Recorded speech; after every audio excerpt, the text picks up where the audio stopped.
شكرا دكتور طارق، شكرا دكتور محمد صبحي were my dear professors. I present a case that is common in our practice. He's a 60-year-old male patient referred to the emergency room with worsening dyspnea, paroxysmal nocturnal dyspnea, orthopnea, chest tightness, irregular palpitation, and severe generalized edema. He's been inoguric with only 200 milliliters of urine in the previous 24 hours.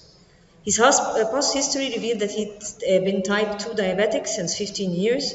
He is poorly controlled on oral hypoglycemics, hypertensive since 15 years. He had a left lower limb above knee amputation secondary to diabetic foot infection in 2009. He had a cerebrovascular stroke in 2016 and is on antiplatelet and anticonvulsants and also on antidyslipidemic. And he's been chronic kidney disease accidentally discovered when he was admitted for his stroke, and his baseline creatinine has been 1.5 milligram per deciliter, which has been stable since his stroke. 1 year ago, the patient suffered an acute myocardial infarction. His echo after the myocardial infarction revealed ischemic cardiomyopathy with an ejection fraction of 40%. His latest investigations, his creatinine 3 months ago was 1.6 milligram per deciliter. According to the KDIGO criteria, that means he has stage 3A CKD. But we also have to classify him according to the albuminuria present. He had proteinuria 2 grams per 24 hours, so he was albuminuria 3, putting him as high-risk patient. He's also had mild hyperuricemia, and his hemoglobin A1C, the latest hemoglobin A1C, was at 8.1%. His drug history was ramipril 10 milligram per day, carvedilol 25 milligram once per day, eplerenone 25 milligram, aspirin, clopidogrel, metformin extended release 2000 milligram per day, and glyclazide 60 milligram per day. On examination, his blood pressure was 100/60, his heart rate was 140 beats per minute, irregular pulse. He was apyretic with oxygen saturation of 87%. He had external jugular vein distension, firm pitting edema of the lower limbs, and overlying skin infection. On examination, he had marked use of accessory respiratory muscles, posterior coarse rails up to half of this chest, and he had a pansystolic murmur over the mitral area. His creatinine on admission rose from his baseline, or previous baseline of 1.6 milligram per deciliter to 5.2 milligram per deciliter, which means that his GFR was reduced from the 45 to 12 milliliter per minute, putting him in the stage 5. His CRP was 120 milligrams per deciliter, which was very high. He had pyuria and a culture was obtained. His CBC revealed anemia, hemoglobin was 7.4 gram per deciliter, and leukocytosis. His serum bicarb was reduced, and his potassium was elevated, and his blood sugar on admission was 340 milligram per deciliter. The ECG revealed rapid AF, which has not been previously present. He had cardiomyopathy and cardiomegaly on chest X-ray. And his echocardiography was again ischemic cardiomyopathy with biventricular dilatation and systolic dysfunction, akinesia of the apical cap, inferior and septal walls with hypokinesia of anterior and lateral walls. He had a dilated right ventricle with reduced systolic function, trace mitral and mild tricuspid regurg, and his ejection fraction further diminished to 20%. So to the questions of this case, what is the type of cardiorenal syndrome? Is it type 1, 2, or 3, or 4, or 5? Please vote.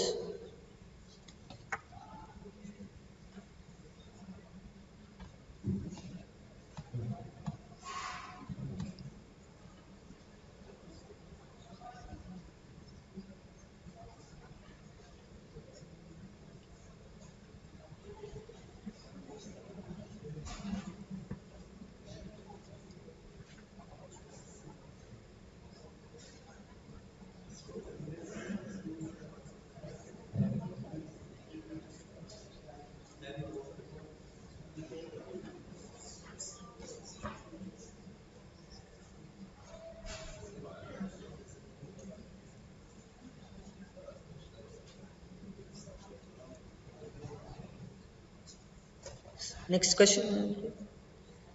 So He had worsening renal, what is worsening renal function defined as? Increase in serum creatinine of 0.3 milligram per deciliter, 0.5 milligram per deciliter, or 1 milligram per deciliter.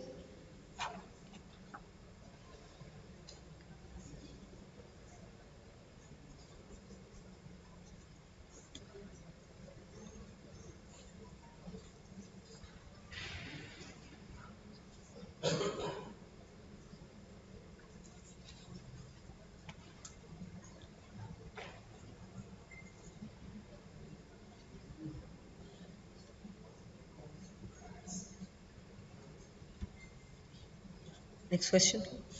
So mortality after acute kidney injury is 5 or 10 or 20 or 30 deaths per 100 patient years.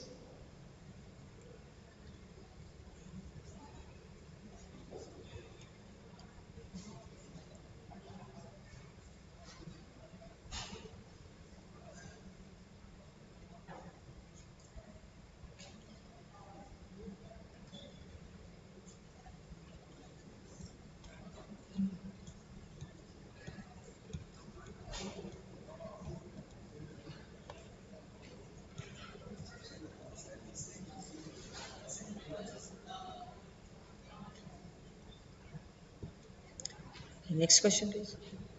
Optimal diuretic regimen in this patient is oral loop diuretics, IV continuous loop diuretics in combination with spironolactone, or oral hydrochlorothiazide.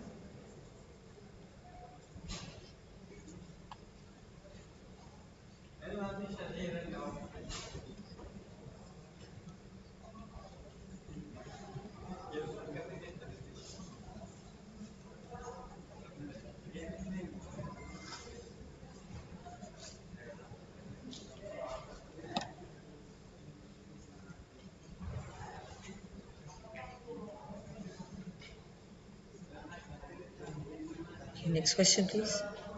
Indication of ultrafiltration in heart failure is stage 5 chronic kidney disease with serum creatinine more than 3 milligram per deciliter. Ultrafiltration is reasonable for refractory congestion not responding to medical therapy. Ultrafiltration is reasonable for refractory congestion with hypotension with a systolic blood pressure of less than 90 millimeter mercury.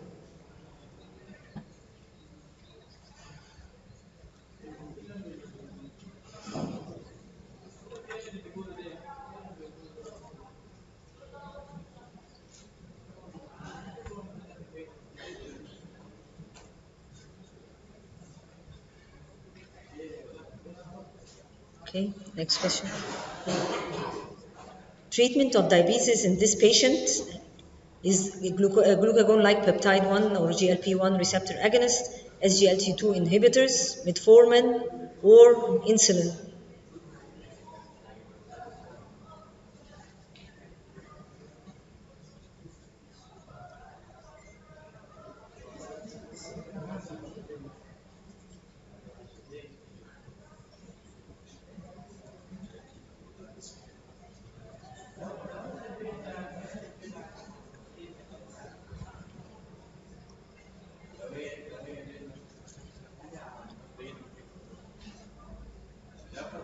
Okay, next question. Heart failure treatment with CKD for this patient would be RAS blockers, digitalis, mineralocorticoid receptor antagonist, beta blockers, all of the above, none of the above.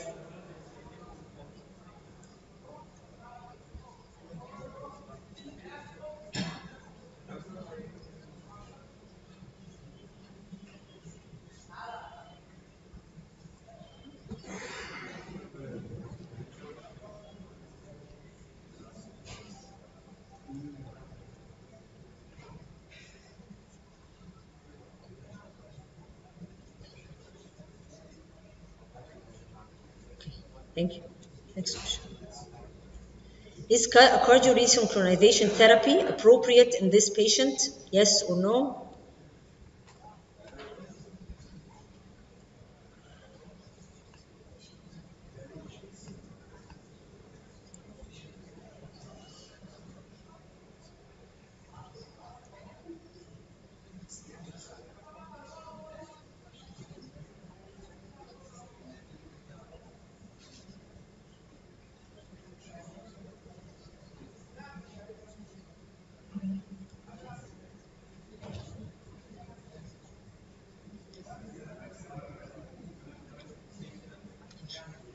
So this was the last question, I think. And according to the results, there is no agreement among the audience about many of the answers. So I hope the upcoming lectures will clear the answers.